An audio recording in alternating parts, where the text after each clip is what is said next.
வணக்கம். புனிதமான குடிகாரன் இது ஒரு ஒரு நாவலுடைய தலைப்புங்க. அது இந்த கேள்வி நம்ம இதை படிக்கும்போது அந்த நாவலை படிக்கணும்னு தோணுது இல்லைங்களா? இது வந்து ஒரு மொழிபெயர்ப்பு நாவல். ஆஸ்திரிய நாட்டு புகழ்பெற்ற எழுத்தாளர் ஜோசப் ரோத் எழுதின அந்த புத்தகம். அந்த புத்தகத்தை தமிழில் வந்து சுறா அப்படின்றவர் வந்து மொழிபெயர்த்திருந்தார். அவர் வந்து பிஆர்ஓவா, எழுத்தாளரா, மொழிபெயர்ப்பாளரா, நிறைய குறிப்பாக நிறைய மலையாள நாவல்களை வந்து மொழிபெயர்ப்பு செஞ்சுருக்கார், டிரான்ஸ்லேஷன் பண்ணியிருக்கார். அதுக்கு தலைப்பு வந்து புனிதமான குடிகாரன். இனிய உதயம்னு ஒரு பத்திரிகையில் அந்த நாவல் வந்து வெளிவந்தது.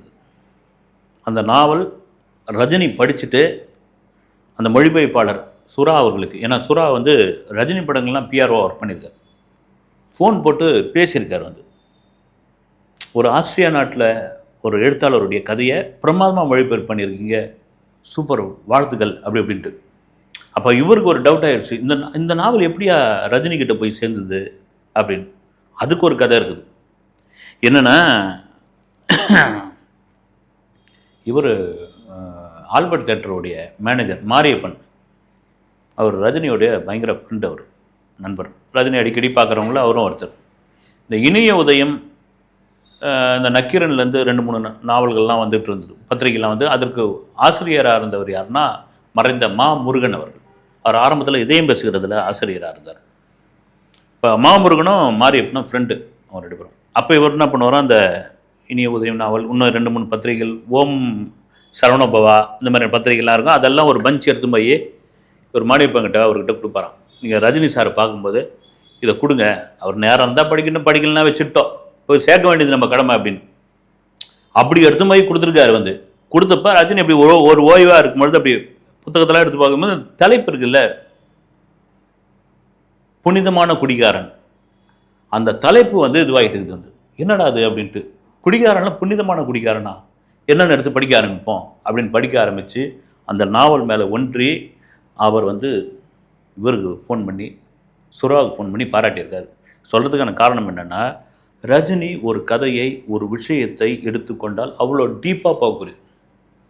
இந்த படம் ஜெயிக்குமா ஜெயிக்காதா, இந்த கதை ஒர்க் அவுட் ஆகுமா ஆகாதா, இந்த கதை தனக்கு வந்து பொருத்தமாக இருக்குமா இருக்காதா அப்படின்னா மாற்று கருத்து இல்லாத ஒருத்தர் அதை கணிக்கிறதுல. அது உதாரணம்.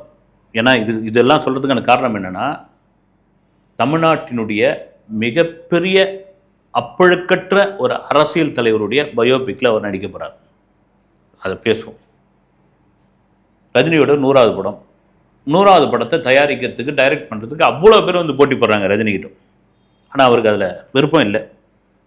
100வது படம் எப்பவுமே, 100வது படம் சென்டிமெண்ட்டாக தமிழ் சினிமாவில் 100வது படம் பெருசாக ஒர்க் அவுட் ஆகாது அப்படின்லாம் சொல்லுவாங்க. இவர் என்னன்னா, தன்னுடைய 100வது படம் தன்னுடைய ஆன்மீக குருவான ஸ்ரீ ராகவேந்தருடைய வாழ்க்கை வரலாற்றில் தான் வந்து ஸ்ரீ ராகவேந்தராக நடிக்கணும்னு ஆசைப்படுறாரு. ஆனால் தமிழ்நாட்டில் வந்து அந்த சமயத்தில் ஸ்ரீ ராகவேந்தர் அவர்கள் அந்த அளவுக்கு ப்ராப்ளம் கிடையாது வெகுஜன மக்களிடம். ஆனால் அவர் பிறந்தது பார்த்தீங்கன்னா சிதம்பரம் பக்கத்தில் இருக்கிற புவனகிரி தான் பிறந்தது, வளர்ந்தது எல்லாம். அவர் போய் ஜீவசமாதி அடைஞ்சது வந்து துங்கபத்ரா நதிக்கரையில், அந்த பக்கம் கர்நாடகா, இந்த பக்கம் ஆந்திரா. அதில் மந்திராலயத்தில் போய் அவர் ஜீவசமாதி அடைந்தார். இன்றைக்கும் அந்த மந்திராலயம் அவ்வளோ பெரிய ஒரு பிரமாதமான ஒரு இடம். அந்த சாதி பாகுபாடு, ஏழை பணக்காரன், அந்த வித்தியாசம்லாம் கிடையாது. இவர் வந்து அந்த பயோபிக்கில் நடிக்கணும்னு ஆசைப்படுறாரு.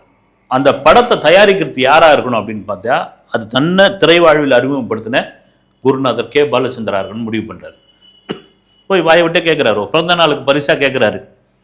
அப்புறம் பாலச்சந்திர சார் என்ன சொல்கிறாரு, இல்லை ரஜினி, நீ வந்து ஸ்டைல் காட்டக்கூடிய ஆள், அடிதடி மன்னனி, ஒரு சாராயத்தை அப்படி கையில் வச்சுக்கிட்டு உள்ளங்கையில் வச்சு ஊற்றி குடிக்கக்கூடிய ஒரு ஸ்டைலான ஒரு ஆள், சிகரெட்டை தூக்கி பிடிக்கிற ஒரு கேரக்டரு, அவர் அவ்வளோ பெரிய மகான்.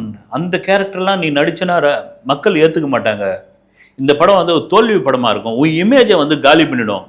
சார் எதுவாக இருந்தாலும் பரவாயில்ல சார், என் பிறந்தநாள் கிஃப்டாக அந்த படத்தை எடுத்து தர முடியுமா முடியாதா அப்படின்றாரு. எடுத்து தரமா. ஆனால் நம்பிக்கையே இல்லை. எஸ்பி முத்துராமன் தான் டைரக்டர். இப்போ டைரக்டர்ன்ற ஒரு விஷயத்தில் வரும்போது அங்கேயே ஒரு கான்ட்ரவர்சி வருது. ஏன்னா எஸ்பிஎம் அவர்கள் வந்து கமர்ஷியல் படம் எடுக்கக்கூடியவர், பக்கா கமர்ஷியல் படம் எடுக்கக்கூடியவர். இவர் எப்படிப்பா வந்து ராகவேந்திரரை பற்றி படம் எடுக்க போகிறாரு அப்படின்னு. இது ஷூட்டிங் நடக்குது. தன்னை வந்து ராகவேந்திர கேரக்டரில் நடிக்கிறதுக்காக இந்த விரதம் இருக்கிறது, அசைவம் சாப்பிடாதது, ஒழுக்கமாக இருக்கிறது, தினமும் தியானம் பண்ணுறது, அவரை பூஜிக்கிறது, அவருடைய ஸ்லோகங்களை சொல்கிறது, ஏறக்குறைய அதெல்லாம் பண்ணால் தான் அந்த அந்த வடிவமாக மாற முடியும். அதெல்லாம் பண்ணுறாரு. திரைப்படத்துக்கான ஷூட்டிங் நடந்துகிட்டு இருக்கு, படம் ரிலீஸ் ஆகுது, பெரிய எதிர்பார்ப்பு. ரஜினியோட 100வது படம் ஸ்ரீ ராகவேந்தரர். யார் இந்த ராகவேந்தர்? அப்பெல்லாம் கூகுள்லாம் கிடையாது. உண்மையாக அப்பெல்லாம் கூகுள்லாம் கிடையாது. நான் அப்பெல்லாம் இப்போ பசங்களாம் போய் லைப்ரரியில் போய் தேடுவாங்க. ராகவேந்தர் யார், அவர் சம்மந்தப்பட்ட புத்தகங்கள்லாம் இருக்குதான்னு. அப்புறம் படம் வந்தவொடனே பெரிய எதிர்பார்ப்பு, மிகப்பெரிய ஓப்பனிங் அந்த படத்துக்கு. ஆனால் 2வது 3வது ஷோவில் அவனுக்கு பிடிக்கல ரசிகர்கள்லாம். நம்ம தலைவர் என்ன அப்படி பார்த்த ஒரு ஆள் சாமியார் மாதிரி உட்காந்துட்டு இருக்காரு, அவர் உபதேசம் பண்ணுறாரு, அவர் மேஜிக் பண்ணுறாரு அப்படின்னா அந்த படம் ஓடல. பார்த்தியா, நான் சொன்ன மாதிரி ஓடலைனாலும் ஆனாலும் காலத்திற்கும் அழியாத மிகப்பெரிய பேர் ரஜினிக்கு உண்டு. அந்த படம் ரிலீஸ் ஆன பிறகு நிறைய பேர் ராகவேந்தரை தேட ஆரம்பித்தார்கள். ராகவேந்தர் தன்னுடைய ஆன்மீக குருவாக ஏற்றுக்கிட்டாங்க. மந்திராலயத்துக்கு அவ்வளோ பேர் தமிழ்நாட்டுக்காரங்க போனாங்க. இன்றைக்கி நீங்கள் பார்த்தீங்கன்னா மந்திராலயத்தில் போனீங்கன்னா அதிகப்படியான வண்டி என்ன வரும்னா கேஏன்னு வரும், கர்நாடகா ரெஜிஸ்ட்ரேஷன் வண்டி தான். அவ்வளோ கர்நாடகாவில் அவ்வளோ பக்தர்கள் அவருக்கு. அந்த படம் இதுவாச்சு. இது சொல்கிறதுக்கான காரணம் என்னன்னா, பட்டி தொட்டி எங்கும் ராகவேந்தர் தெரிய ஆரம்பித்தார். இன்னைக்கு வரைக்கும் பார்த்தீங்கன்னா ராகவேந்தர் யாரும் பார்த்தவங்க இருப்பாங்க, பார்த்ததில்லை. ரஜினி மாதிரி தான் இருப்பார் அப்படின்றவர். ஏன்னா கன்னடத்தில் ராஜ்குமார் நடிச்சிருக்காரு. அந்த படம் சூப்பர் டூப்பர் ஹிட்டு, மிகப்பெரிய ஹிட்டு. இது சொல்கிறதுக்கான காரணம் என்னென்னா, இந்த பயோபிக்கில் இவர் நடித்தார்னா பிரமாதமாக இருக்கும் ரஜினி அப்படின்ற ஒரு முடிவு இருக்குல்ல. அது ஒவ்வொன்றா கூட சொல்லுவோம். நம்ம இவர் மறைந்த நெல் ஜெயராமன் அவர்கள், தமிழ்நாட்டில் இத்தனை அரிய வகை நெல் இருந்துதா அப்படின்ட்டு அவரை வச்சு தான் தெரிய ஆரம்பிச்சு நமக்கு. குள்ளக்காரு, குள்ள சம்பா, அது இது பேர், விதவிதமான பேர். இதெல்லாம் எங்கே போச்சு இந்த நெல்லாம்? ஆனால் அவர் இறந்துட்டார்.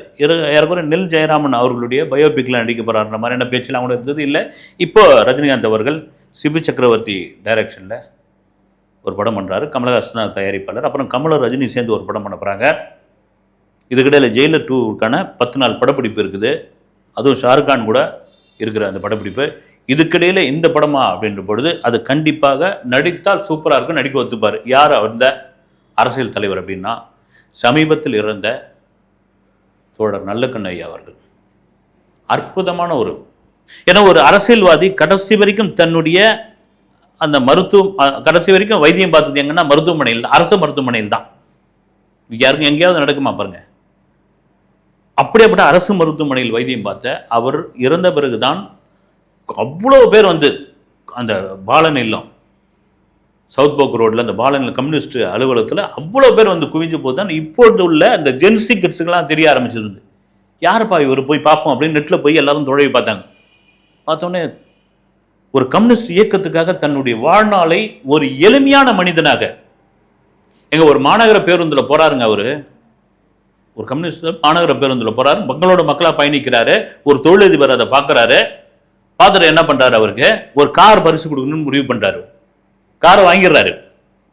வாங்கிட்டு எதுவுமே அவர்கிட்ட சாவி கொடுத்தா சாவி திருப்பி கொடுத்துட்டாரு. நான் ஜனங்களாக போகிறேன், எனக்கு கார்லாம் வேணான்றாரு. அந்த தொழிலதிபருக்கு பெரிய இதுவாகி போச்சு. இவருக்கு எப்படியாவது கார் கொடுத்தா அவனு முடிவு பண்ணுறாரு. அவருடைய 80வது பிறந்த நாள் விழா காமராஜர் அரங்கில் நடக்குது.